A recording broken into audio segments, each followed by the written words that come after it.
Hi, I'm Brian. You're watching Wildlife on Display, and today we're going to be talking about the Poecilotheria Metallica, or the Gooty Sapphire Ornamental. Now, as per usual, guys, these videos are purely based on my experience keeping the spider, as well as the research that I did before I got it.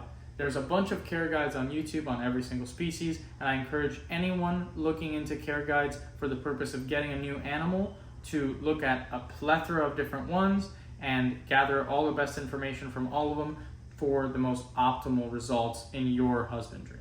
And with that, let's get into it. Now, as for behavior and handling for these guys, they are a old world tarantula, and they're known for being quite flighty and aggressive at times. And as if that wasn't enough, they also have the most toxic venom of any tarantula. So that's not to say that they have the most toxic venom of any spider. There are spiders that are much more venomous than these guys, and the bite from the Gooty Sapphire or the P. Metallica is not enough to put you in a coffin, but it is enough to put you in the hospital and to put you through some very, very excruciating pain for a very long time. They are the most venomous tarantula. Tarantulas are less venomous than the most venomous true spiders are. However, being the most venomous tarantula, they do pack quite a punch. And seeing as how flighty and at times defensive they are, they're just not good for handling. Although you can't handle them, they are just so gorgeous, especially for a spider. They are so strikingly colored. I mean, they don't even look real sometimes. How fluorescent and metallic, I guess, the blue coloration on them is. So overall, this is a species that's very popular in the hobby for being not the best for handling, but very, very beautiful as a display tarantula. Now, as far as diet is concerned, these guys are pretty straightforward, as are most tarantulas. They are insectivores, so you pretty much just have to feed them insects of the appropriate size. And of course, yeah, you should offer a diversity of different feeders, but it's not as necessary with these guys as it is with some other animals. So if you decide to keep them on only dubia roaches or only crickets, they're gonna do fine. I would just definitely recommend to feed them the occasional hornworm if they're big enough, or silkworm or superworm. And if you're feeding them mainly crickets, you should sprinkle in some dubia roaches every now and then. Or if you're feeding them mainly dubia roaches, you should sprinkle in some crickets every now and then. It's always good to offer them a diversity with any animal, but they're pretty simple to feed. Most tarantulas are. And the main thing is going to be getting the size of the insect right. So one thing I am concerned about with these guys, as well as any other tarantula pretty much, this is the only tarantula I keep, but one thing that does concern me is crickets. Crickets are known for nibbling on animals if they aren't eaten by that animal in its enclosure. And with tarantulas, I am quite worried about that, especially if they've molted recently, because they do get very delicate in that time. And I'm very concerned about what a cricket deciding to chomp on it during that time could result in. So I tend not to leave any crickets in the enclosure that it's not going to eat, and I would recommend you do the same. When it comes to things like dubia roaches, I still wouldn't leave them in the enclosure, because dubia roaches are just going to burrow and just live in the enclosure, and it's going to be very difficult for your tarantula to catch a dubia roach if it's just left in this enclosure. So I would recommend tong feed this animal, and don't give it anything that is fast moving or good at hiding unless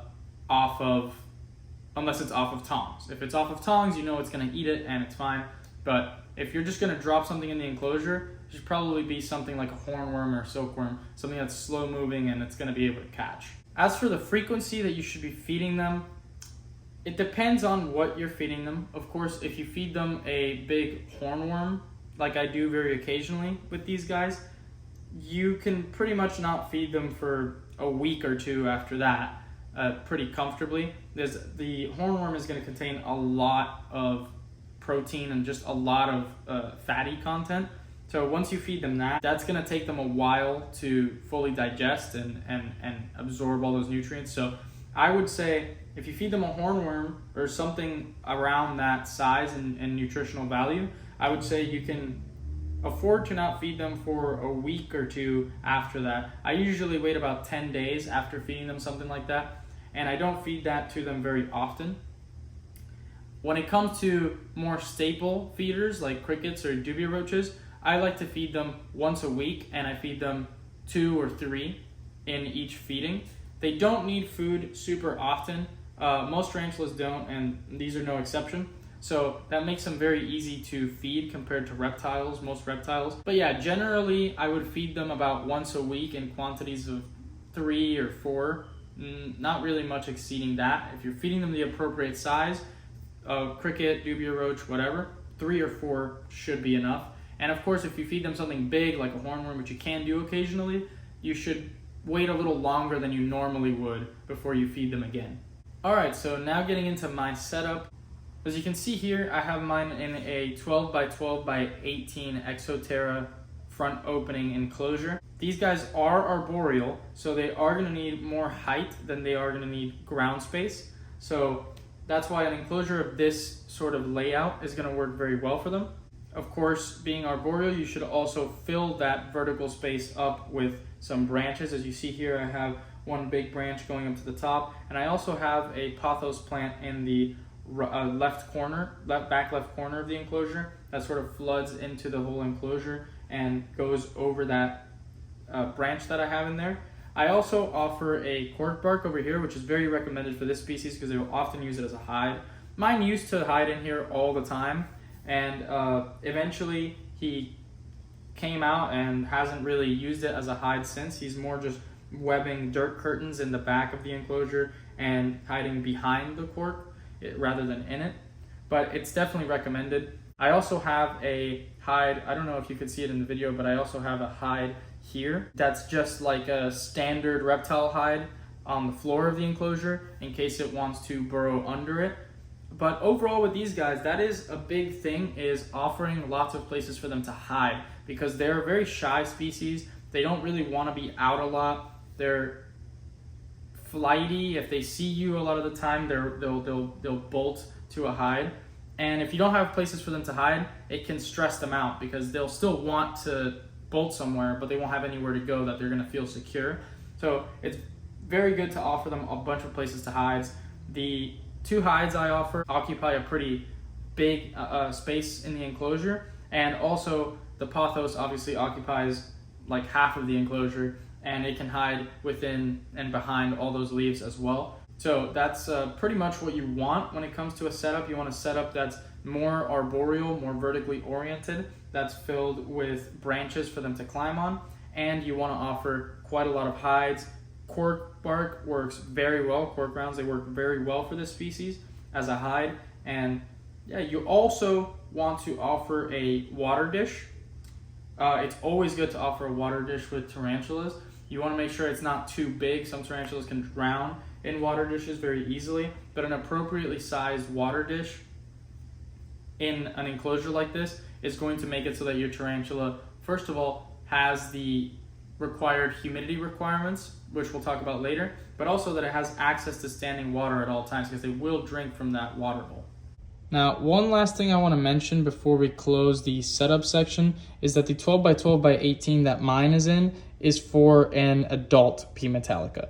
You don't want to put a baby or a sling in here because that's just going to be way too big for them. They're going to struggle to find water bowl, they're going to struggle to find food, and overall it's just not necessary to keep them in this big of an enclosure. You also risk them getting out. So with a lot of tarantulas, including these guys, you're going to want to offer them different enclosures throughout different stages of their life.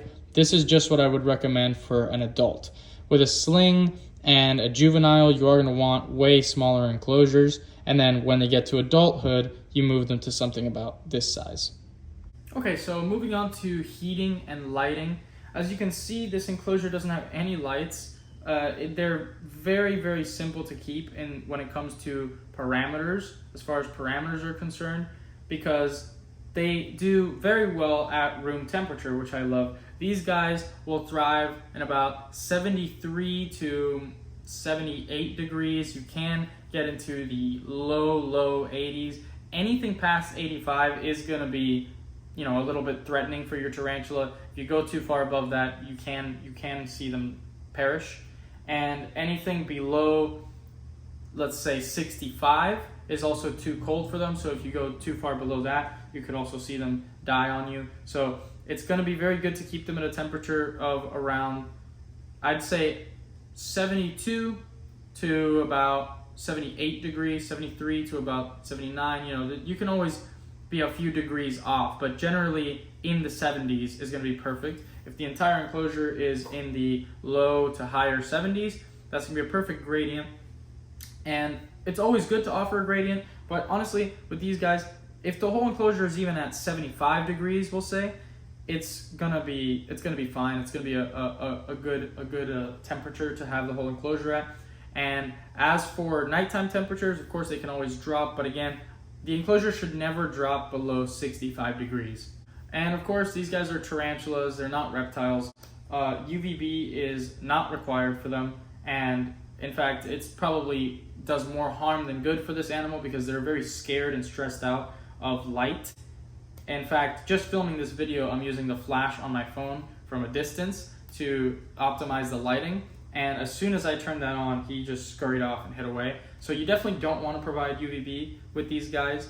So yeah, all in all, very easy to keep. You don't need UVB, you don't need any type of lighting, you don't need any type of heating if your house is kept at the temperature that most people's houses are, which is 70 to 80 degrees.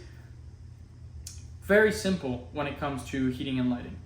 Now, moving on to temperature and humidity. These guys are going to require a little bit of a higher humidity where they're from, but nothing crazy. It's not like a dart frog or something like that where it's going to need closer to the 100% humidity range. These guys will do great in about 75 to 85% humidity, 70 to 90% humidity, something like that. I keep my enclosure, I try to keep it consistently at around 75 to 80 degree, 75% to 80% humidity, because I feel like that's just kind of the mid-range of their recommended humidities. And it's what's easiest for me to keep it at because my reptile room has like a base humidity of about 70%. Nothing in here is going to be below 70% humidity unless I have very, very hot basking lights on the enclosure, which I do for some of my drier species. But obviously I don't have any lights on this, so it doesn't dip below 70% humidity. What I do to get that extra 10% humidity is I mist once a week. Very, very light misting. If you mist too much, it can stress these guys out. And seeing as how their humidity requirements are, it's very lenient with their humidity requirements. If you keep them at 70 to 75 degrees their whole life, it's not really going to have a big impact. It's not worth it to be misting regularly and stressing your animal out to get that extra 5 to 10% humidity that isn't going to really affect things that much. If your ambient humidity is somewhere between 70 to 85%, then I don't think you should even really bother too much with doing anything other than providing a water dish. I mist once a week, again, not necessary, but I mist once a week just to keep them up a little bit, very light misting. I try to mist away from where the spider is, not to stress it out too much. And of course, having that water dish full of water and overflowing it sometimes, occasionally, it is going to provide the adequate humidity. Very simple. It's just like heating and lighting. They aren't going to need you to do very much to keep up their parameters at all when it comes to humidity. Of course, this depends where you live. I live in Florida, so it's a lot easier for me. If you live somewhere like Arizona, where the ambient humidity is, very dry, then you probably are going to have to mist or have a fogger or something like that on a regular basis, maybe even on a daily basis to get that up to 70 to 90% humidity. But I think in most places in your house, your humidity is going to be very close to what they want already. So very simple to keep their humidity optimal, very simple to keep their heating optimal. All right, guys, so I hope you enjoyed the video. This time it was on the P Metallica, super cool tarantula. I mean, honestly, I'll use this outro section to talk about how awesome these guys are. When I first got this spider, I wasn't even sure I wanted a tarantula at all. I mean, I'm not really a spider person. I'm not scared of them or anything. It's just I don't have as much of an interest in them as I do in reptiles. But when I saw this species, I was like blown away. I was like, that is not real. That is literally out of a movie. Like an insane looking animal. It looks like an alien. The colors on it are insane. And so when I saw it, I was like, oh, I have to look into the care. If this thing isn't really hard to take care of, I'm getting one tomorrow. And that's pretty much what happened. I looked into the care. It wasn't the next day that I got it, obviously. I did research for about a week, but the care requirements for the spider aren't anything crazy. As I think I've outlined pretty well in the video, it's pretty simple to keep their parameters up to par. The only thing is they obviously aren't very handleable, even for a tarantula. So I don't really mind that. I think it makes a great display. And I think it's an awesome, awesome animal. I recommend anyone that's into tarantulas get into P. metallicas. At least get one. But yeah, those are pretty much my closing thoughts. Awesome spider, pretty easy to take care of. If you follow the right parameters and you don't bother the spider too much, as to not stress it out, you should be fine. And yeah, I hope you guys enjoyed the video. Hope it helped, and I'll see you on the next one.